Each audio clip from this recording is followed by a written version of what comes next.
Добрый день, уважаемые друзья! Мы сегодня находимся в Хорошибире, в музее села Хорошибирь. Если уточнить, я нахожусь в кабинете героя социалистического труда, председателя этого знаменитейшего колхоза имени Кирова Хорошибирь, Бальжимы Мажиевича Мажиева. Бальжим Мажиев сидел вот за этим столом. Тут сидели, наверное, специалисты этого колхоза, проводили планерки, собрания какие-то. Очень много вопросов, наверное, решалось именно в этом кабинете. Вот место председателя Бальжима Мажиева, настольный прибор. В общем, все как было при нем, все сохранили. Видим вот телефонный аппарат, с помощью которого он звонил даже тем специалистам, которые ездили где-то в пути в машине. Когда он сидел, значит, за его спиной был портрет Владимира Ильича Ленина и барометр. Он, наверное, уже говорил своим специалистам, чтобы быстрее справлялись с какими-то заданиями, иначе барометр показывает пургу или бурю. А здесь на стене висят грамоты, свидетельства, дипломы очень давних лет, наверное, 50-х годов. Там даже есть грамота или свидетельство, утверждающие, что колхоз имени Кирова получил автомашину. Но мы сегодня будем говорить о другом. В бытность Бальжима Мажиевича в колхозе Кирова, в Хорошибире, была создана киностудия, любительская киностудия, которая называлась «Талон». И вот об этих людях, которые создавали эту киностудию, мы сегодня будем говорить. Фотограф был, он был еще, кроме того, иллюзионист, он был фокусник, маг. Сампил Зариктуев, он один из основателей киностудии «Талон». Будем говорить о нем и не только. Поговорим вообще о том, как и чем снимали и создавали кинохронику в те далекие годы, без компьютеров и цифровых устройств. Встретимся с семьей Сампила Зариктуева. Но главным героем нашего видео все-таки станет кинолюбитель. Их было у нас совсем немного. Киностудия была основана в 1970 году. И вот в этой витрине находятся все те принадлежности, которыми пользовались члены этой киностудии. Мы сейчас откроем эту витрину, святая святых. Вообще не в каждом музее и не всегда открываются эти витрины. Но директор этого музея Елена Борисовна Роднаева нам позволила открыть эту витрину. И вот мы будем рассматривать эти предметы. Вот передо мной несколько кинокамер. Это не видеокамеры, а кинокамеры. Вот мне Елена Борисовна сказала, что вот самая первая камера, которой мы не пользовались, это вот эта вот камера, Супер 8 называется. Но это 8-миллиметровая. А вообще любители снимали в более позднее время, в 80-х годах, снимали на 16-миллиметровую пленку, 8 миллиметров. Так, теперь дальше. Еще одна камера, это Красногорск. Это уже, сейчас узнаем, сколько тут. 16 миллиметров, да, 16 миллиметров. Вот он, лентопротяжный механизм. Сюда, значит, заправляли бобины с кинопленкой. Что-то похожее и с другим Красногорском. Вот с этим. Это уже в 80-х годах. Даже я снимал такой кинокамерой. Это трансфокатор, который приближает и отдаляет. Так, и имел такой приклад, чтобы камера не дрожала. И вот так вот снимали мы. Он пружинный, его кинокамеру никуда не надо было включать. Вот, и он снимал и издавал такой жужжащий звук. Вот. Ну и здесь еще одна была настроечка, с помощью которой можно было снимать ускоренные кадры или же замедленные кадры можно было снимать. Я помню, когда я снимал такой кинокамерой, я снял «Бегущую лошадь». И потрясающие были кадры. Прямо все эти мускулы коня переливаются. Это было вообще чудесно. А это еще одна камера, тоже 16-миллиметровая. Называется... Как называется? Тут не написано, как называется. Тут тоже есть настроечка кадров в секунду. Вообще киношный стандарт это 24 кадра, а телевизионный стандарт это 25 кадров в секунду. Вот он, завожу, он сразу работает. Но тут не было трансфокатора, как на этой большой камере, вот, приближает, отдаляет. Не было, просто были фиксированные 3 глазочка, то есть 3 объектива. Чтобы приблизить изображение, нужно было перекрутить так, чтобы картинка преломлялась через какой-то другой объектив. Вот. И вот они снимали все эти, всю жизнь колхозную. Проводить монтаж – это очень важно для создания фильма. То есть оставить нужные кадры, а ненужные какие-то, может быть, и браки, нужно было удалять. И вот чтобы отделить нужное от ненужного, нужен был монтажный столик. И вот мы видим этот монтажный столик. Зарядили, но он, правда, уже не работает. Но вот на этом экране видна была вся картинка отснятая. Вот. Ну а кинопленку проявляли, там 7 операций, по-моему. Я помню даже в начале 80-х годов я проявлял черно-белую кинопленку у себя на заваленке, потому что был водопровод дома, а там нужна проточная вода. Именно вот водопровод, чтобы промывать после каждой операции. Был такой огромный большой кинобачок. В этот кинобачок мы по спирали, значит, заправляли всю кинопленку. Туда входило 30 метров, помню. И заливали туда химикаты, выдерживали определенное время, потом сливали химикат, потом чистой проточной водой промывали пленку. Итак 7 операций. И кинопленка сушилась на веревке, как белье. Это, в общем, очень интересная была работа и очень увлекательно было проявлять. А потом уже когда смотришь уже на экране свой отснятый материал, уже проявленную картинку, это было вообще интересно. И я представляю, как в Хорошибире, когда появились первые фильмы, люди видели себя на экране. Наверное, это было неописуемый восторг, вызывало у людей. Это и в 70-х годах видеть себя со стороны на экране, это вообще чудно, наверное, и было. И вот озвучивать нужно было. Конечно, это была огромная проблема. Не было цифрового оборудования. Все зависело даже от уровня напряжения в сети 220. Где-то было гораздо меньше, чем 220. Из-за этого озвученный звук плавал. Но они записывали вот на такую магнитную ленту, пользовались вот такими вот магнитофонами, простыми, обычными, бытовыми. Но в то время, в 70-х, 80-х годах, иметь дома магнитофон, это вообще было очень престижно. Это было круто в то время. И здесь мы видим старые магнитофоны, с помощью которого записывали звук, закадровый текст, музыку. Я так думаю, что сначала они писали свой текст от руки, вручную, потом читали этот текст, заранее запускали на одном магнитофоне, наверное, музыку, а на другой магнитофон записывали, наверное, свой голос.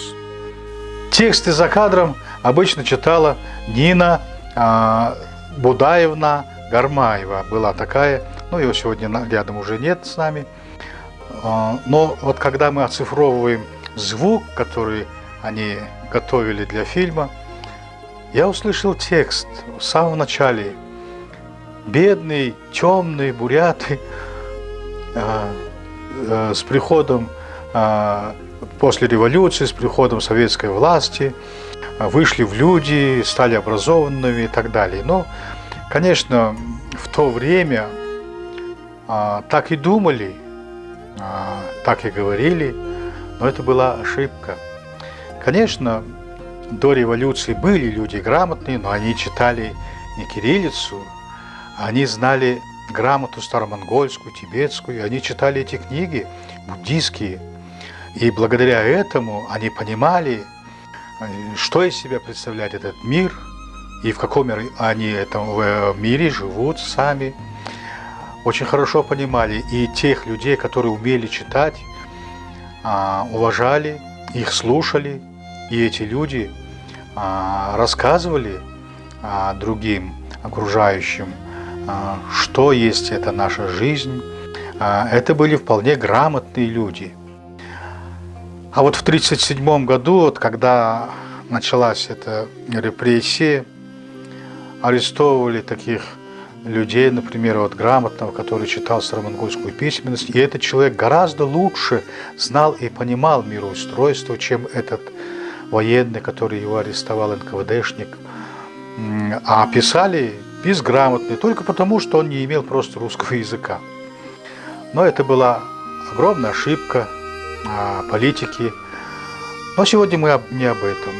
Мы попробовали воссоздать тот старый вариант, который создавали члены этой киностудии, прослушали. Но я честно признаюсь, что я первые предложения, где сказано было о темных бурятах, я убрал.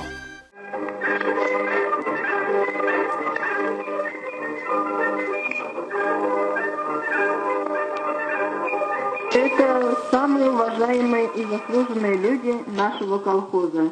Пенсионеры, ветераны войны и труда, участники первых трудовых пятилеток. Это о них, наших самых дорогих людях, о их заслугах рассказано в колхозном музее. Их любят и чтят харшибирцы. Большинство из них до сих пор показывает примеры отличного труда. Об одном из них, первого члена комсомольской ячейки, одного из организаторов колхоза и первого председателя, рассказывает наш фильм. На весь мир прогремел залп легендарного крейсера «Аврора», открывший новую эру в истории человечества. За советскую власть вместе с русскими боролись и буряты. Трудно было в то время безграмотным комсомольцам вести борьбу с бандитами и строить новую жизнь. Великий Октябрь вывел бурятский народ из нищеты и векового угнетения, и невежества. Вот как об этом поется в народной песне. Радости не зная, у степных дорог, у подножья гор родились мы. Безыменным народом, бесправным народом были мы. Темнее темного, беднее бедного, хуже худшего жили мы. Советы пришли, свет и свободу, силы и знания узнали мы.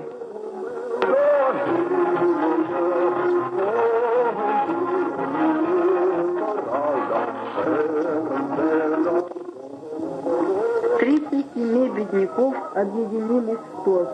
Они не знали, как правильно обрабатывать землю.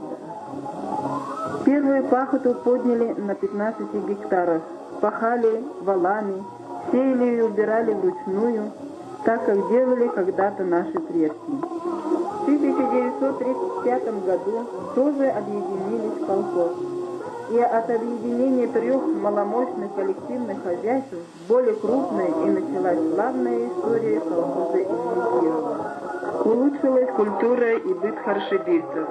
Появились деревянные дома, клуб, правление колхоза, начальная школа, медпункт. Колхоз и ударники труда принимали участие в развернувшемся социалистическом соревновании за право участия во всесоюзной сельскохозяйственной выставке. В это время председателем колхоза был Бальжинима Мажиев, а его заместителем Дармачи Митов. Рука об руку трудились они много лет на благо своего народа.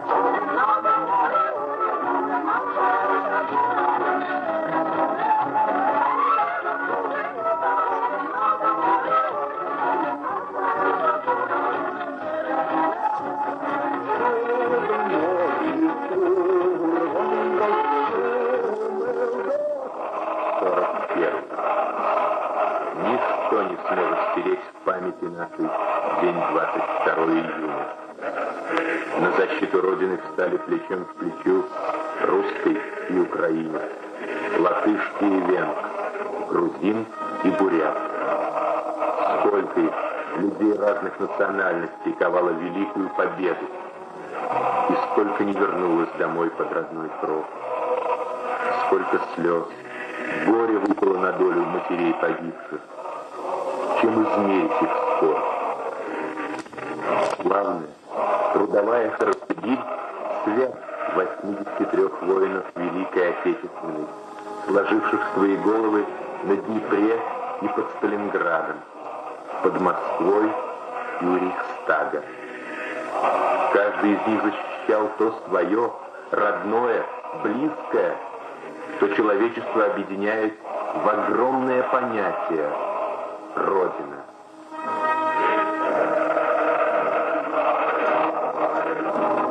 В один день ушли на фронт председатель и его заместитель Дарма Чемитов. Боевой путь Дарма прошел от Курска до Берлина в составе войск Первого Украинского фронта. Участвовал в освобождении городов Житомир, Ровно, Винница, Тарнополь, Львов. Был зенитным пулеметчиком. Родина удостоила его боевыми наградами. Победу Дарма встретил в Берлине. Вернувшись домой, Дарма с новой силой берется за подъем родного колхоза, трудится с удвоенной энергией. Теперь он ветеран войны и труда, уважаемый человек на селе. Всюду он желанный гость, и особенно у детей. Учащиеся и молодежь приглашают его на вечера встречи, где он рассказывает детям о своем боевом пути, о прошлом нашего села.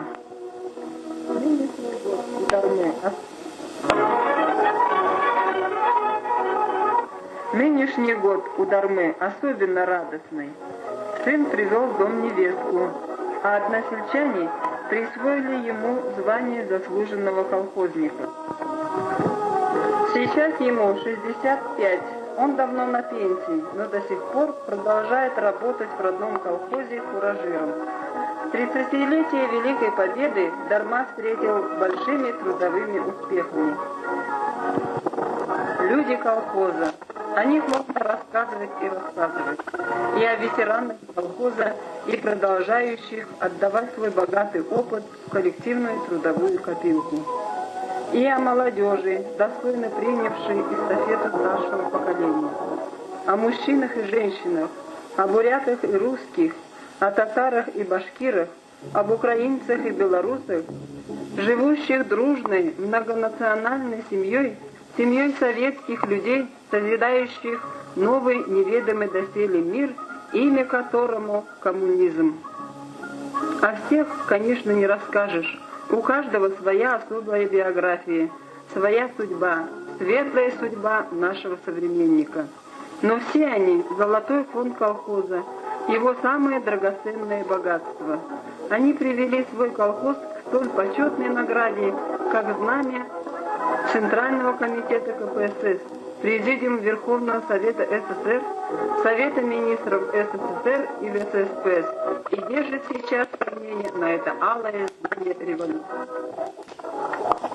Семье Дармы присвоено звание семьи коммунистического труда, награжден юбилейной Ленинской медалью, орденом Знак почета, занесен в Книгу почета Читинской области и колхоза Измайлова, участник ВДНХ, имеет золотую и серебряную медали ВДНХ. Бурят теперь полноправный хозяин, светла у него судьба. Смотри, к селу с обеих окраин стеной подошли хлеба. Впервые вдоль улицы ярко брызнув, вспыхнул каскад огней.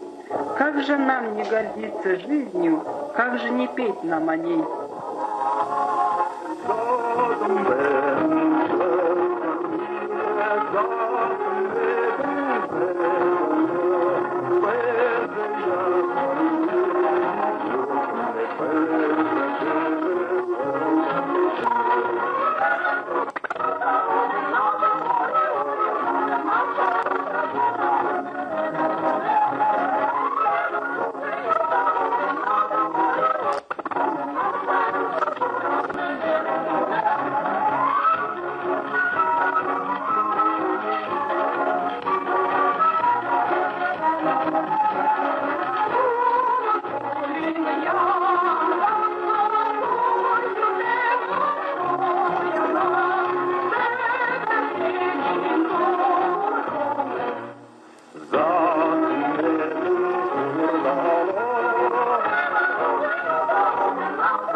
Уважаемый товарищ Тимур Дарман, партийное бюро, правление колхоза имени Кирова, исполком Хорошебицкого сельского совета выражает вам, ветерану нашего колхоза, благодарность за долголетнюю и безупречную работу в колхозном производстве.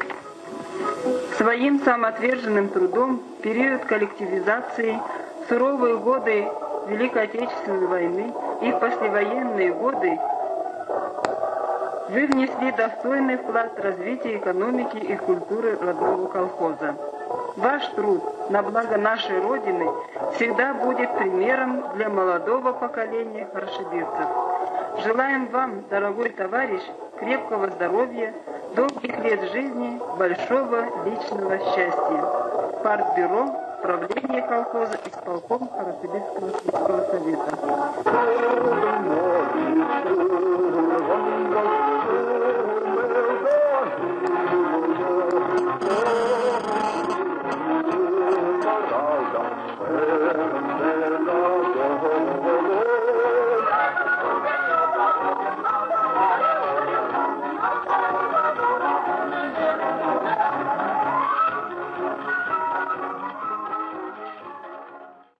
В этом году нашему музею, музею колхоза имени Кирова, исполняется 55 лет.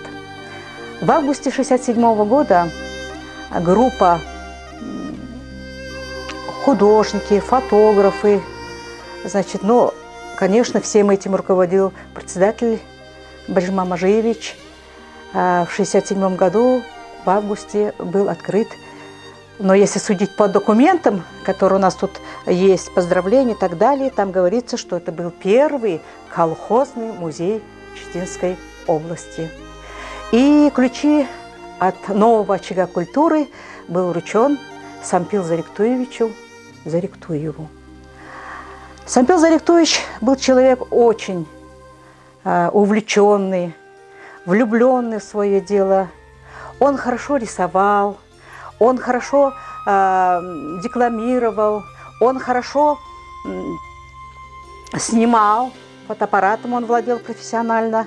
И я могу сегодня твердо, уверенно могу сказать, что вот основная часть нашей сегодняшней экспозиции – это фотографии Сампил Зариктуевича.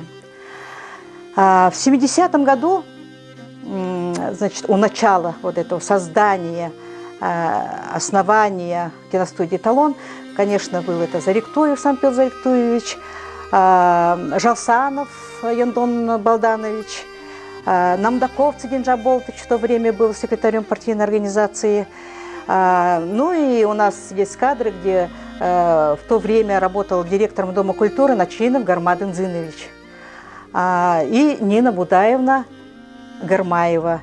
Вот она в своих воспоминаниях писала о том, что как они работали увлеченно. Это было новое дело в то время, как им приходилось ночами работать, как приходилось заново все переписывать.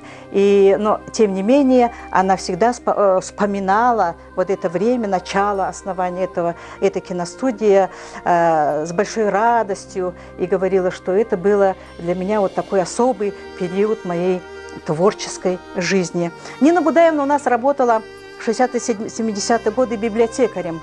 Она была человеком грамотным, и поэтому вот содержание всех фильмов, сценарии писала она и озвучивала их.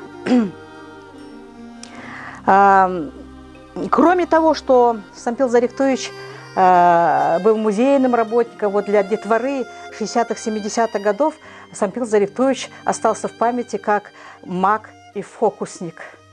В то время, 60-е годы, и я была, значит, ребенком, мы с удовольствием приходили в Дом культуры смотреть концерт, и больше всего мы смотрели, конечно, как фокусы показывал Сампил Зариктуевич. И в 67 году он стал дипломантом, значит, всероссийского смотра художественной самодеятельности в городе Хабаровске. У нас есть, значит, фотографии, где он там в Хабаровске выступает с фокусами. Вот, значит, маг и фокусник 60-х, 70-х годов. Но еще хочу сказать, что Сампил Зариктуевич был человеком очень креативным. В 70-е годы он придумал такую форму работы, как вот в то время это назывались живые письма. Что такое живые письма? Имея портативный магнитофон, прежде чем поехать по чабанским стоянкам, он заезжал в интернат, в школу-интернат, где учились и жили дети животноводов. Он записывал их голоса, дети рассказывали о своих делах, об учебе, и с этими записями он отправлялся животноводом. Конечно, родители с большим удовольствием слушали голоса своих детей. В то же время не было телефонов, редко приезжали родители с чабанских стоянок, и транспорт не так часто мог их обслуживать и возить туда-сюда. И поэтому это было, конечно, новое дело, и с удовольствием чабаны, скотники смотрели, слушали, не смотрели, а слушали эти записи, и потом уже сами они отправляли свои голоса, то есть своим детям давали какие-то наказы. Сампил Зариктуевич – участник войны. После, значит, победы он вернулся в свое родное село, это село Зугалай, работал там долгое время пионер-вожатым.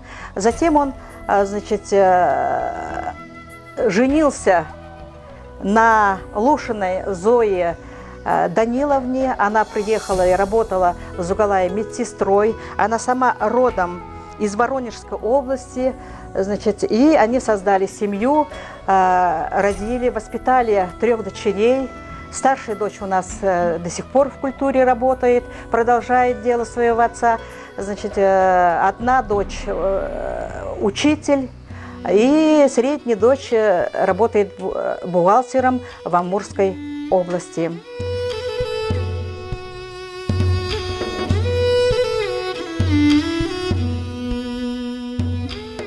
Первое время очень трудно было привыкать, когда приехали. Одни юрты стоят, домов почти нету. Все чабанские стоянки вот, обслуживали, мы ездили, медики. Но 3 года я еще матери писала, я, денег нету, как же приехала. Документы все, говорю, в облздравотделе находятся, никуда не уедешь. Надо отрабатывать. Ну и пока отрабатывал 3 года и познакомилась с Зариктуевым. Ну и все. Судьба свела нас. Ну, а значит, хороший был, вот замуж вышел за него. Папа стал работать в Доме культуры директором. Затем открыли музей, и он стал первым директором вот этого музея. Он начал снимать фильмы, не знаю в каком году, но о чабанах, о Нине Федосеевне «Первый врач». Вот такие фильмы он снимал, по чабанским стоянкам ездил. И работал все время он дома. Проявлял пленки, озвучивал он с Ниной Будаевной. Он в автоклубе, Антон Балданович и папа мой ездили на автоклубе. Папа снимал фильмы, а Антон Балданович агитацией занимался. Вот эти газеты развозил, там сингазеты они выпускали. Вот так вот они ездили по стоянкам, по полеводам, по полеводческим этим, когда во время и сенокоса. У него свой стол был, и фотообъектив, или как он это, проявлял пленки тут же проявлял. Много лент было. Потом Снит Будаевна озвучивали они. Все это у нас дома было. В общем, у вас дом как ателье. Как? Киностудии. Киностудия. Почему мама-то, она говорит, это что за работа? Она все время ругалась. Это что такое? А ему это нравилось. В Читу он ездил, в Москву ездил, в Владивосток он с этими фильмами. И потом в 92 году он умер. И пришло письмо в 93-м, его приглашали на кинофестиваль. И они там не знали, что папы-то уже нету. Он рано ушел, 68 лет. В 1972 году Сампил Зариктуевич поехал в город Москва и участвовал в Всесоюзном фестивале любительских фильмов, которое было посвящено 50-летию СССР. И там он показал фильм «Ровесник октября», посвященный Брежневу Мажиевичу Мажиеву. И вот эти и другие фильмы, в общем-то, один из этих фильмов получил диплом, остальные фильмы тоже были все отмечены. И ему был вручен именной фотоаппарат «Чайка». Он был очень рад этому подарку, очень рад этому подарку. Для того времени, конечно, любой предмет, касающийся вот этого, то, что новое дело, да, и видеокамера, и фотоаппараты, все это, конечно, было очень ценно. Я думаю, что большую роль в создании этой киностудии сыграл работавший в то время парторгом Намдаков Цидинджаб Болотович. По моим воспоминаниям, Цидинджаб Болотович на протяжении многих лет возглавлял культуру. И я считаю, что в 70-е годы вот это вот новшество создания киностудии, конечно, было не без его участия. И Жалсанов Янтон Балданович, он у нас награжден орденом Дружбы народов, заслуженный работник культуры РСФСР. Он тоже очень много снимал. У нас есть очень много его, значит, фотографий, и он был человеком увлеченным, он постоянно вот этим со своими загидбригадой, со своими выставками, со своими книгами, журналами ездил по чабанским стоянкам. Естественно, они вот эти фильмы, которые создавали, в первую очередь показывали своим односельчанам. Это было, конечно, для того времени, значит, увидеть себя в кино. Люди были, конечно, очень благодарны, очень были, как бы сказать, для них было, да, был такой восторг, что они видели свою жизнь на этих кадрах.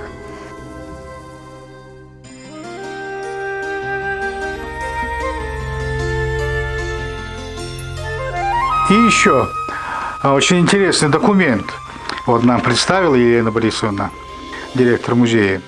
Акт от 18 декабря 1971 года. В общем, вся работа отслеживалась руководством, парторгом, председателем, видимо. И это акт говорит, что фильм о Брежневе Мажиеве, о герое социалистического труда, выполнен, издан этот фильм, и приняли этот фильм, о чем и свидетельствует этот акт.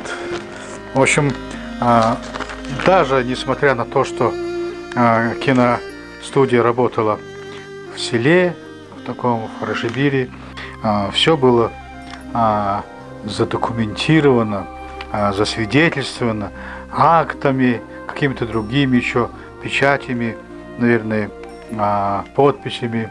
В общем, был, как я понял, очень такой скрупулезный порядок. Вообще, когда занимаемся киноделом или видео, на первый взгляд кажется делом, не очень благодарным, может быть, не очень нужным. Но вот эта хроника обретает силу или же ценность спустя годы. Пройдет 30 лет, 40 лет. Это будут бесценные кадры. И чем дальше, тем имеет большую цену. На этом мы заканчиваем наш небольшой рассказ о любительской киностудии в Хорошебире, который назывался «Талон».